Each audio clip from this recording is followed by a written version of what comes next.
Hello students, how are you all? I hope you all are doing really well. So students, today we are going to start chapter name rare birds. ऐसी birds जो बिल्कुल rare होती हैं, different होती हैं.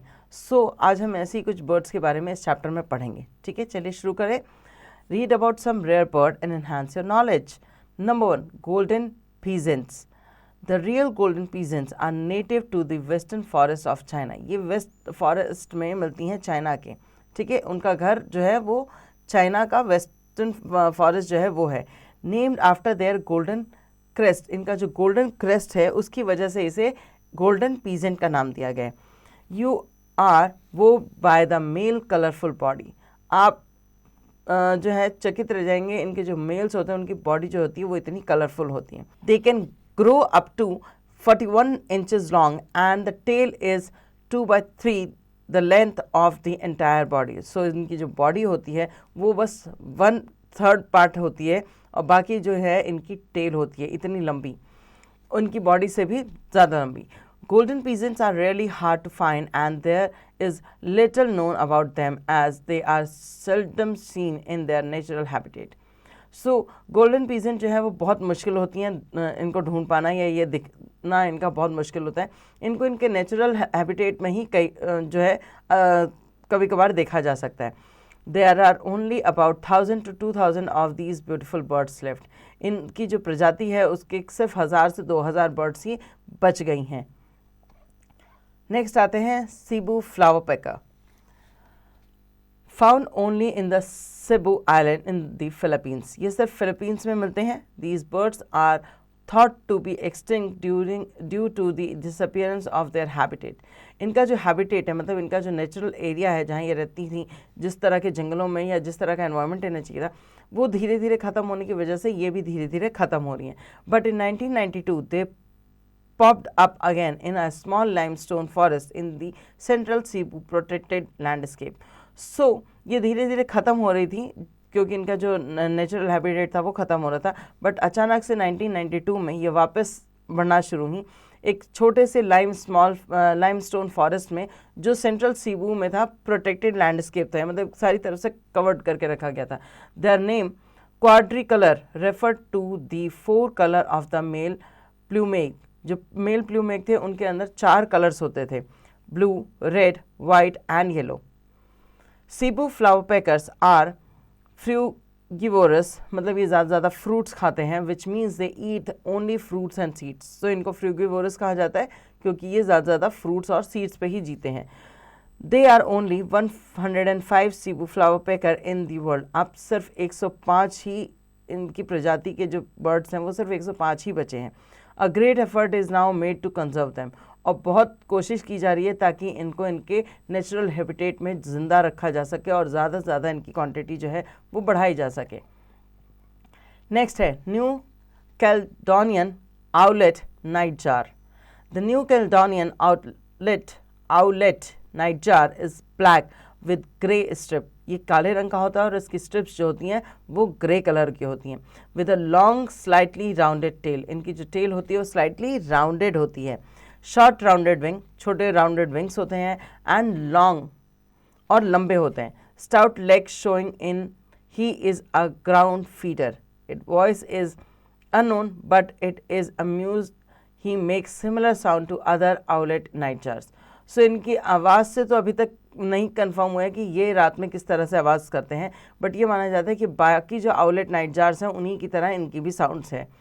Whistles and prolong thrilling sound. इनकी भी जो विसल्स हैं और प्रोलॉन्ग थ्रिलिंग साउंड्स हैं.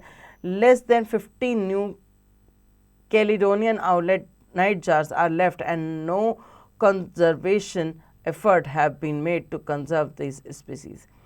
और ये सिर्फ 50 ही बच गए हैं अपनी प्रजाति के और इनको बचाने के लिए किसी तरह का एफर्ट नहीं किया जा रहा है. तो इन फ्यूचर धीरे धीरे ये डिसअपियर हो जाएंगे पूरी तरह से. Imperial amazons are about 19 inches long. ये करीबन 19 इंचेस लॉन्ग होते हैं. वेइंग अबाउट 23 ऑफ फीमेल्स और 32 ऑफ मेल्स. जिनका वेट जो होता है, फीमेल जो होती हैं वो करीबन 23 होती हैं और मेल जो होते हैं करीबन 32 के होते हैं. Now rather big for a parrot as they are very shy. They travel in groups of 3 at most. Sometimes they feel comfortable enough to flock together with red-necked Amazons. They are good climbers and strong flyers with powerful wings. They prefer to perch on the top of trees. They are difficult to detect as they are well camouflaged by their plumage. सो प्लूमेक्स के साथ ये camouflage कर जाते हैं, इसलिए इनके साथ मतलब इनका रंग और उनका रंग काफ़ी दूसरे के साथ मैच कर जाता है, इसलिए इनको ढूंढ पाना थोड़ा मुश्किल होता है। ये पेड़ों की सबसे ऊपरी जो ब्रांच होती है उस पर बैठना पसंद करते हैं। अच्छे क्लाइंबर्स होते हैं, अच्छे फ्लायर्स होते हैं, पावरफुल विंग्स होती हैं इनकी, और ये कभी कभार रेड नेक जो अमेजॉन्स हैं उनके साथ ही कंफर्टेबल हो पाते हैं और उनके साथ ही मिलजुल पाते हैं। इसके अलावा ये बहुत शाई होते हैं, पैरट्स की तरह बिग नहीं होते, और ये करीबन 3 के ग्रुप में ही घूमना पसंद करते हैं। सो हमारी लिस्ट में 5वें नंबर पे है kakapo. The kakapo is a nocturnal मतलब रात में जो जगे रहने वाले जानवर होते हैं या इंसान होते हैं उन्हें हम नॉक्टर्नल कहते हैं। फ्लाइटलेस पैरट, ये फ्लाइटलेस है, उड़ नहीं सकता। Endemic to New Zealand with no close relative at all, ये न्यूजीलैंड से है और इसका कोई क्लोज रिलेटिव नहीं, इसके आसपास मतलब मिलता जुलता कोई जानवर नहीं। ये नहीं पता ये किस पर्टिकुलर प्रजाति का है। This odd looking yet sweet bird is critically endangered, मतलब बहुत ही ख़त्म होने की निशान पर हैं। ये बहुत ही स्वीट होती हैं और अजीब दिखती हैं मगर बहुत स्वीट बर्ड्स होती हैं।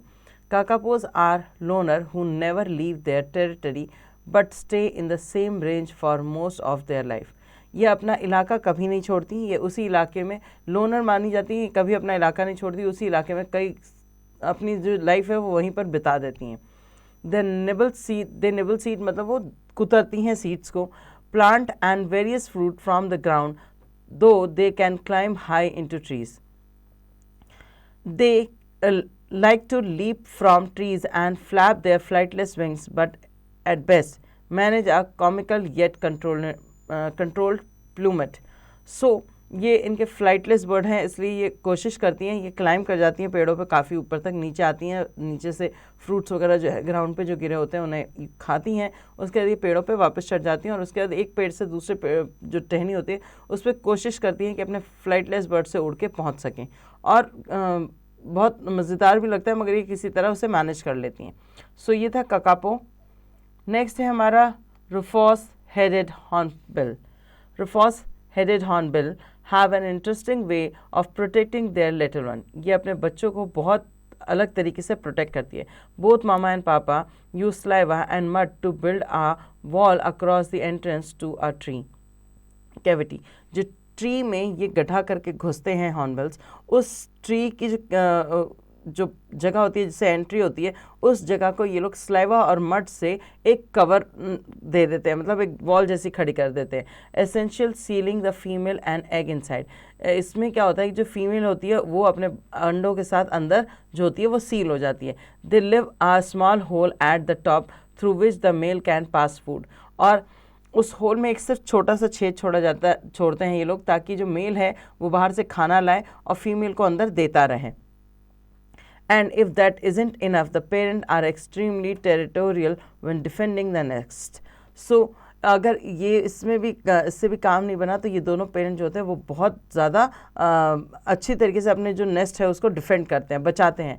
The rufous headed hornbill is now extant on some of the Philippine island due to severe deforestation. Severe deforestation का मतलब जंगलों को जो काटा जा रहा है उसकी वजह से ये जो है फिलीपींस में अब दिखने बंद हो रहे हैं। In addition to hunting and nest poaching, इनका जो इनको हंट भी किया जा रहा है, ठीक है, और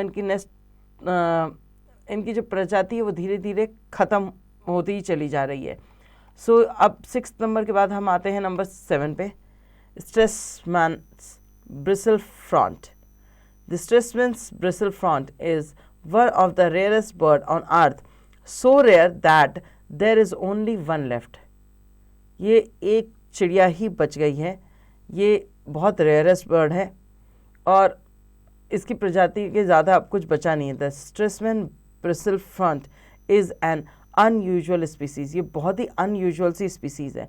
this long tailed burrow nesters from the rhino Cryptidia family get their name from the feather on their head. इनके सर पे भी फेदर होते हैं, इसलिए इनको इस तरह का नाम दिया गया है. They are almost 8 inches long, ये बस 8 इंचेस लॉन्ग होती हैं. The male is charcoal grey and the female are reddish cinnamon brown. So जो मेल होते हैं वो चारकोल ग्रे कलर के होते हैं और जो फीमेल्स होती हैं वो रेडिश सिनेमन ब्राउन कलर की होती हैं. Fruit dove. The fruit dove an exquisite bird species found primarily in Southeast Asia and Oceania, has been captivating ornithologists and bird enthusiasts alike with its striking color and fascinating habits. This avian gem is not only an important part of the ecosystem, playing a critical role in seed dispersal. ये seed dispersal में बहुत अच्छा role play करती है, ecosystem को बनाने में बहुत अच्छा रोल प्ले करती है. काफ़ी एंथुसियास्टिक है अपने कलर्स को लेकर कि उसके ऊपर जो कलर्स हैं उसको लेके बहुत खुश रहती है. जो ये बर्ड है ये स्पीसीज जो है वो आपको साउथ ईस्ट एशिया या ओशियाना के टाइप में मिल जाएगी. उसके बाद but it is also severe as an indicator of environmental health. और ये सर्व करती है एक इंडिकेटर के तौर पर, serves as an indicator of environment health. अगर एनवायरमेंटल हेल्थ में कुछ गड़बड़ी है तो ये उसका भी इंडिकेशन जो है वो देती है. This brief delves into the captivating world of fruit dove. इसकी वजह से इसका नाम जो है वो फ्रूट डव पड़ा. Highlight their unique features and discussing their conservation status. So इसलिए इनके जो हाईलाइट किया गया है, इनका जो यूनिक फीचर है उसको और डिस्कस किया जा रहा है कि इनको किस तरह से इनका जो कंजर्वेशन स्टेटस है वो क्या है और इन्हें किस तरह से बचाने की कोशिश की जा रही है. सो ये थे हमारे कुछ रेयरेस्ट और बहुत यूनिक बर्ड्स जिनके बारे में हमने यहाँ पर पढ़ा. और हमने इनमें से कोई भी बर्ड नहीं देखी होगी क्योंकि यहाँ इंडिया की इनमें से कोई भी बर्ड नहीं है. ये सब आउट ऑफ इंडिया के बर्ड्स हैं. आपको हमारे यहाँ के नेशनल जूज वगैरह में आपको कहीं शायद इनमें से 1-2 बर्ड की प्रजाति मिल सके अगर हो तो. अदरवाइज जो पीजेंट्स हैं वो तो देखने को मिल जाएंगे, बट बाकी जो बर्ड्स हैं वो आपको यहाँ पर देखने को नहीं मिलेंगे क्योंकि वैसे भी ये सारे एंडेंजर्ड बर्ड्स हैं, मतलब ख़त्म होने की कगार पे हैं, एक्सटिंक्ट होने की कगार पर हैं. सो होपफुली चैप्टर आपको अच्छा लगा हो, आपने इसमें बहुत से नए बर्ड्स के बारे में जाना.